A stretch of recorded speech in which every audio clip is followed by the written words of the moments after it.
le bulletin sur Fraternité. Bonsoir à tous et bienvenue dans ce bulletin d'information du mercredi 11 septembre 2024.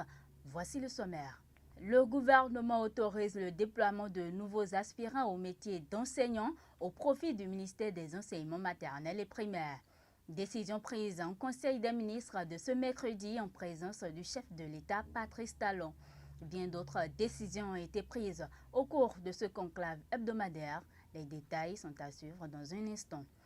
Pendant ce temps, l'Agence nationale de normalisation de métrologie et de contrôle qualité ANM vont debout contre la présence sur le marché des produits impropres à la consommation.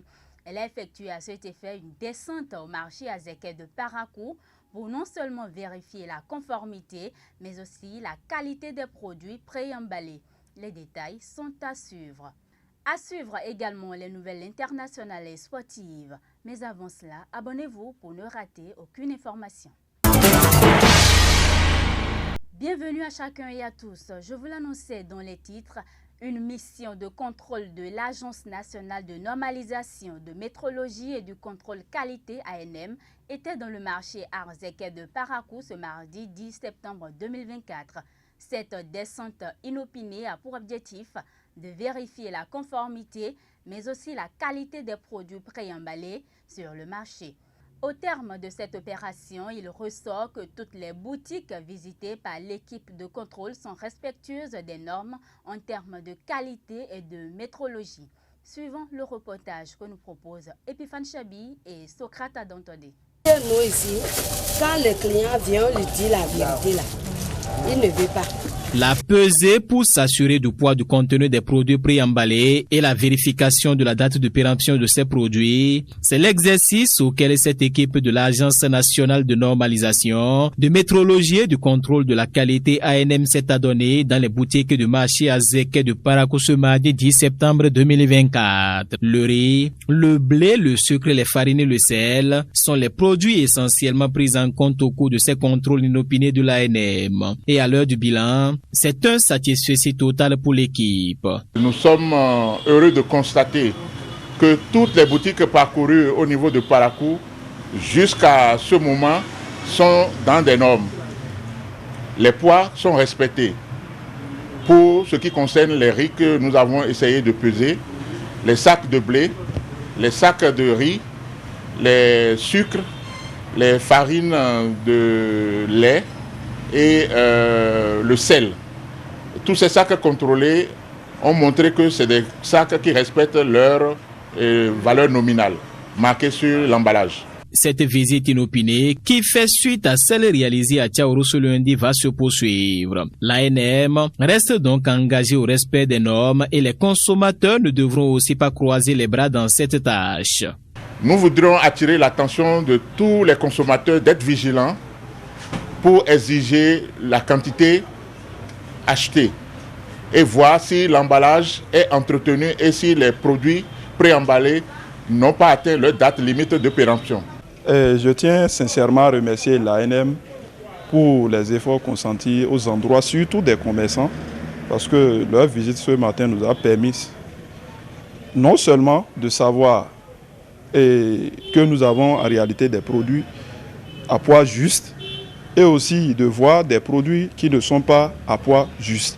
Et je tiens à promettre le fait qu'on va prendre soin des marchandises, on va bien les entretenir et on va surtout contrôler les poids avant de vendre aux clients. L'Agence nationale de métrologie et de contrôle qualité est une structure qui a pour mission la mise en œuvre et la suivi et évaluation de la politique nationale de normalisation, de métrologie, de certification, de vérification des produits et de la promotion de la qualité. Les autres villes du nord du Bénin seront concernées par cette opération qui vise à garantir la santé des consommateurs sur l'ensemble du territoire national. Pendant ce temps, de nouveaux aspirants au métier d'enseignant seront bientôt déployés dans plusieurs établissements maternels et primaires au Bénin. C'est une décision prise en Conseil des ministres de ce mercredi 11 septembre par les membres du gouvernement au cours de leur rencontre hebdomadaire. Cette mesure vise à répondre aux déficits constatés dans ce sous-secteur de l'éducation en termes de personnel. Les membres du gouvernement ont aussi décidé de la transmission à l'Assemblée nationale pour examen et vote du projet de loi cadre sur la construction et l'habitation. Au titre des mesures normatives, le Conseil des ministres a adopté le décret fixant la liste des autorités et agents publics soumis à l'obligation de déclaration de patrimoine. D'autres décisions ont été prises au cours de cette rencontre gouvernementale qui a connu la présence du chef de l'État, Patrice Talon. Éliminatoire de la Coupe d'Afrique des Nations 2025, le Bénin renverse la Libye et prend la deuxième place du groupe D. Au terme d'un match haletant au stade Félix Houphouët-Boigny d'Abidjan, les Guépards du Bénin ont signé une précieuse victoire contre les Chevaliers de la Méditerranée de la Libye lors de la deuxième journée des éliminatoires de la CAN 2025, 2 buts contre 1. Avec cette victoire, le Bénin se hisse désormais à la deuxième place du groupe D, juste derrière le Nigeria. Ce succès relance pleinement les Guépards dans la course à la qualification pour la Coupe d'Afrique des Nations 2025. Quelques amoureux du cuiron dans la ville de Parakou se prononcent sur cette victoire des Guépards du Bénin. On va les suivre dans cet élément que nous proposent Jacques Degbé et Fongelos Olou. Vous savez, nos impressions sont bonnes puisque qui connaît le football béninois, nous savons que nous venons de loin. Et quand nous voyons la prestation de nos ambassadeurs, je veux parler des Guépards, on sent déjà qu'il y a un travail qui est en train d'être fait. Il y a une équipe qui est en train d'être mise au pied par le sélectionneur national. Donc hier, le match que nous avons suivi, c'était un régal. On a vu quand même un sursaut d'orgueil au niveau de nos ambassadeurs. Ils ont montré que vraiment il fallait remonter la pente pour quand même s'assurer d'espérer la qualification, puisque nous sommes déjà restés trop à la maison après la qualif de 2019. Nous sommes restés à la maison tout le temps. Donc je crois que l'heure a sonné pour qu'on puisse être au rendez-vous la fois prochaine. Donc, et nous avons suivi le match hier, malgré qu'on a encaissé un but dès les premiers instants par un penalty qui est réfléchi par le défenseur central qui a oublié que dans les cadres, il faut couvrir l'adversaire que de taper son pied. Voilà, on était face à des joueurs très expérimentés de la Libye, mais je crois quand même qu'à la seconde partie, ils ont écouté les consignes du coach et ils sont revenus plus neufs. Et voilà, ça a donné ce que ça a donné. Au vu du match, quand même, quand on voit la physionomie du match, le visage que le match nous présentait, on sentait quand même qu'on avait espoir de remonter ce but qu'on a encaissé à la première partie.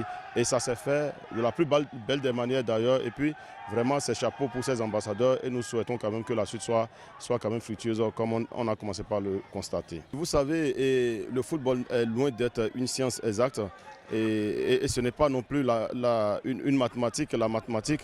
Donc nous allons jouer, la prochaine fois il y a le Rwanda que nous allons jouer et c'est vrai, nous sommes en deuxième position, il faut enchaîner les victoires pour pouvoir espérer parce que 4 journées ce n'est pas rien, on est d'accord. Donc il va falloir qu'ils oublient rapidement cette victoire d'hier et qu'ils reviennent sur terre.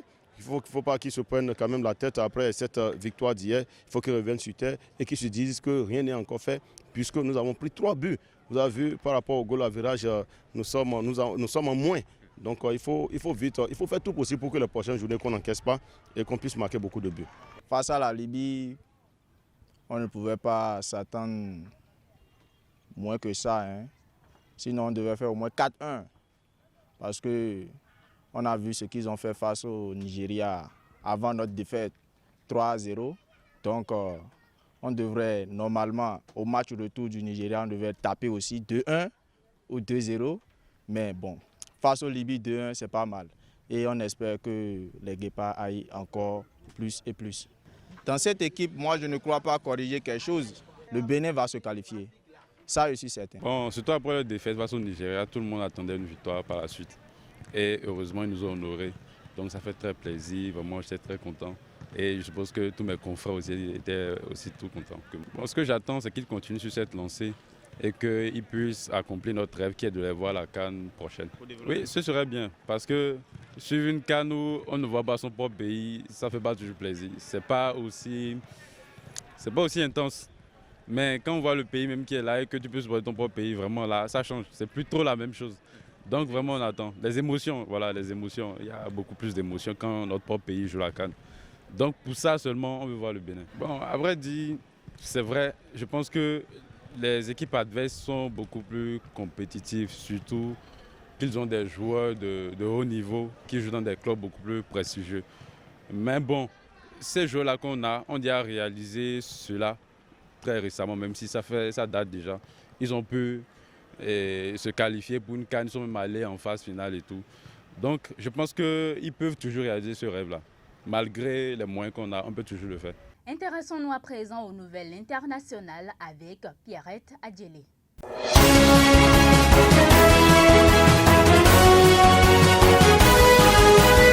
La Côte d'Ivoire et le Ghana prennent des mesures significatives pour sensibiliser et améliorer la prise en charge des personnes en détresse. Les autorités sanitaires ont organisé une journée de sensibilisation. Cet événement a principalement réuni des professionnels de la santé, des étudiants et des responsables d'ONG communautaires. Le ministère de la Santé a recensé près de 418 cas de suicide entre 2019 et 2021.